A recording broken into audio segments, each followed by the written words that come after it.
Assalamualaikum warahmatullahi wabarakatuh. Ketemu lagi kita dengan Gary Channel.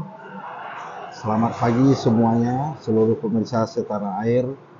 Bismillahirrahmanirrahim. Saya doakan saudara-saudara sehat selalu, dimurahkan rezeki oleh Allah SWT. Hari ini kita akan membahas masalah cara mengatasi keuangan rumah tangga.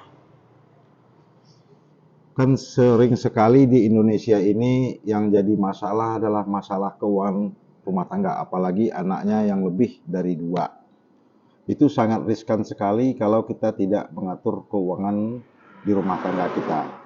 Tetapi begini, saudara-saudara sekalian, pemirsa sekalian, jangan panik. Ini cara mengatasi keuangan rumah tangga kita. Nah, di sini kita akan membahas mengulas berita dari Martakom. Nah, jadi supaya saudara dapat memahami, dan lebih bagusnya saudara jangan dipotong di skat video ini. Anda bisa mengikuti semuanya, bagaimana cara mengatasi keuangan rumah tangga saudara. Karena itu jadi masalah besar untuk rakyat kita di Indonesia sekarang ya. Nah, coba. Jadi di sini begini, besar atau kecilnya gaji memang bisa mempengaruhi pengelolaannya.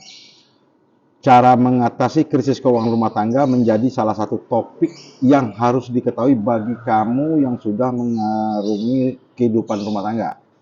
Jadi bagi kita yang sudah mengarungi rumah tangga, kita harus mengetahui bagaimana cara mengatur keuangan rumah tangga kita. Jadi yang jadi masalahnya saat memiliki gaji kecil.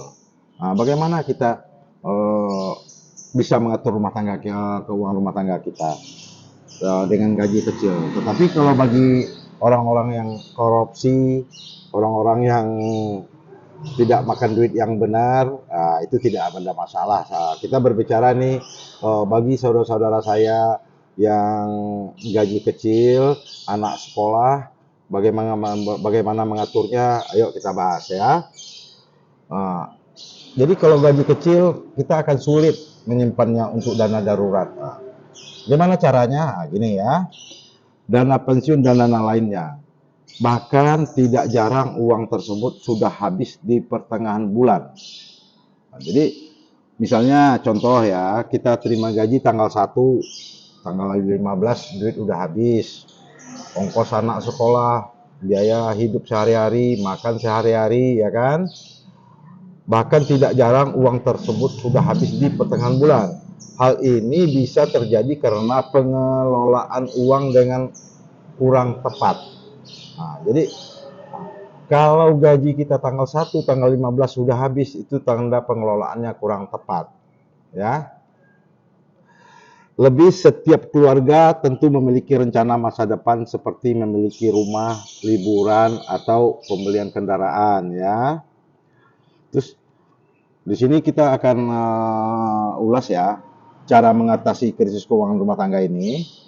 Untuk mengatasi krisis keuangan keluarga, berikut jumlah cara yang dilakukan antara lain. 1 ya, ingat deh. 1, buat pembukuan berkala. Nah, jadi banyak yang malas ini membuat pembukuan berkala, tetapi kalau kita mengerti, walaupun kita coret-coret dengan kertas buram, kertas jelek aja, coret-coret, tapi ada pembukuan rumah tangga kita itu ya. Masalah keuangan memang menjadi momok untuk sebagian orang, ya, sebagian besar ya, kalau untuk rakyat Indonesia sebagian besar ini. Terutama bagi pasangan muda, agar bisa menghindarinya, kamu bisa mencatat semua transaksi keuangan yang terjadi dalam keluarga dalam pembukuan yang kamu buat. Tidak usah buku bagus-bagus, tidak usah. Misalnya secari kertas, di lem dibikinkan jilid, bikin pembukuan keluarga di situ ya, gitu caranya ya. Memang pencatatan seperti ini terkesan membosankan, tetapi walaupun dia terkesan membosankan, tetapi Anda akan merasakan enaknya kehidupan Anda untuk seterusnya. Setelah Anda coba, itu tidak akan membosankan, malahan Anda kalau lupa mencatat, malahan Anda ada timbul satu penyesalan. Namun dengan mencatat seluruh pengeluaran dan pemasukan, kamu bisa memantau seperti apa kondisi keuangan yang kamu miliki. Contohnya ya, tanggal 1 Anda terima gaji 2 juta. Nah, Anda atur itu pengeluaran, apapun, sekecil apapun pengeluaran. Misalnya beli permen 1 biji, Anda catat itu pengeluaran saya Rp500. Ada pengeluaran besar apalagi harus dicatat ya. Bukan hanya itu, mencatat keuangan juga bisa mempermudah membuat perbandingan anggaran yang akan digunakan untuk bulan berikutnya. Nah, jadi Anda bulan pertama nih mencatat, jadi bisa bandingkan untuk bulan berikutnya. Contoh maksudnya perbandingan begini, apakah Anda bulan sebelumnya boros, banyak uang tak terduga harus keluar, Anda bisa lihat di pelaksanaan bulan kedua ya. Bentar ya. Sehingga kamu bisa melihat mana pengeluaran yang terkesan berlebihan dan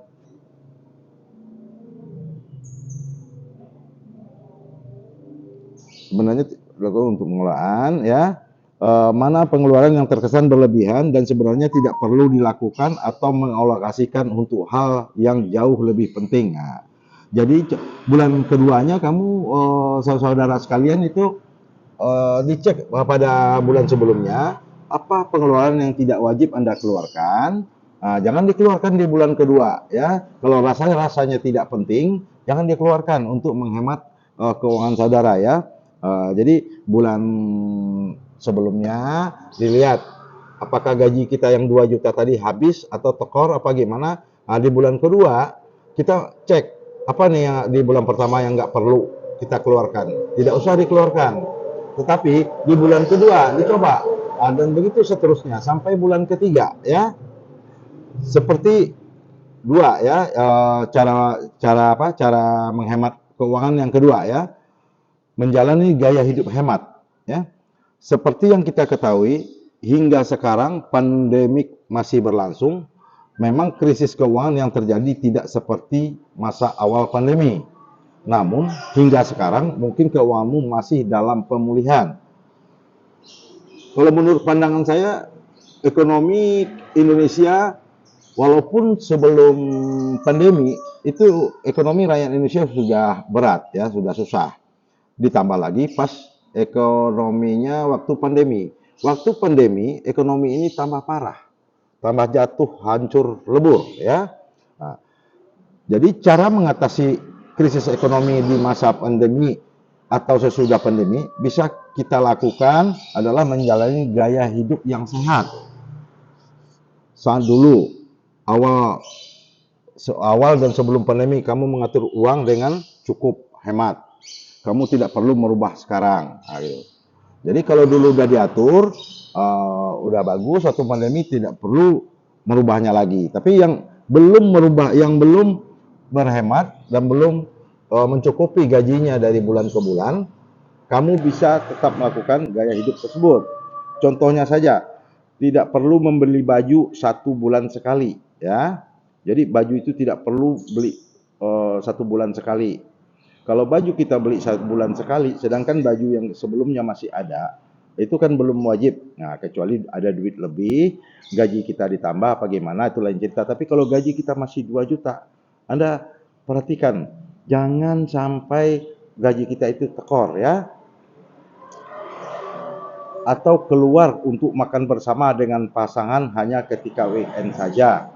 Jadi kan banyak nih gaya hidup orang-orang ini. Makan keluar, makan weekend, itu membuang keuangan kita yang cuma gaji 2 juta. Nah, sekarang yang lebih penting itu, lebih bagus keluarga itu masak di rumah, tapi dengan gizi yang cukup. Sekarang kita contoh, kalau kita makan keluar gaji kita 2 juta, kalau kita makan misalnya 4 orang keluar, habis biayanya 150.000, gizinya juga sama. Apa salahnya sih masak di rumah dengan gizi yang sama, kita bisa memangkas dari makan 4 orang misalnya 150.000 menjadi 60.000 atau 70.000.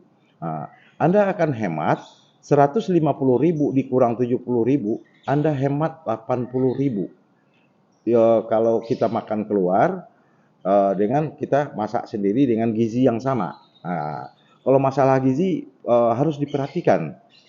Terus yang ketiga, di dalam rumah tangga itu kita harus memiliki dana darurat. Dana darurat gunanya apa? Seperti kita sakit, atau memperbaiki rumah yang bocor, atau memperbaiki kalau punya motor, beli ban motor ya. Terus untuk anak-anak sekolah ya. Nah, salah satu kesulitan cara mengatur keuangan rumah tangga dengan gaji 2 juta adalah menyisihkan uang untuk dana darurat. Padahal dana darurat ada hal yang sangat penting. Sangat penting sekali dana darurat dalam rumah tangga. Jangan pas perlu ada daruratnya duit kosong.